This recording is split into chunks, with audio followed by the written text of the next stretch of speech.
vào mây chưa bát ngát, đường tôi đi một ngàn sắc hoa, con suối reo gọi mời người phương xa hay cùng đến nơi tây bắc khi xuân về. Lòng non gương mình đón nắng đón mùa xuân ghé qua, dùng bậc thang từ xa xa rừng đào hoa ban thơm ngát. Ở nơi đây họ đón xuân đơn giản nhưng yên bình, ai cũng sẽ đến một lần đến nơi tây bắc khi xuân về. Xuân về trên rừng núi nâng chén ta chúc mừng, cầu một năm bình an ấm no cho bản làng. Xuân về trên rừng núi mong suốt năm được mùa, để làng ta được ấm no hạnh phúc suốt đời.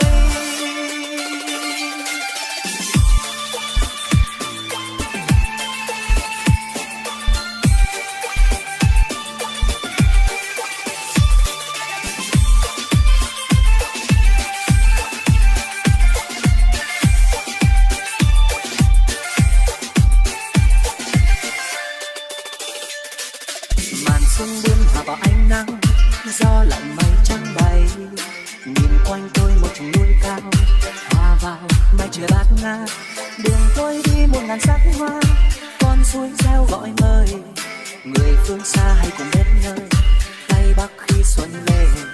Lòng non gương mình đón nắng đón mùa xuân ghé qua, dùng bậc thang từ xa xa rừng đào hoa ban thơm ngát.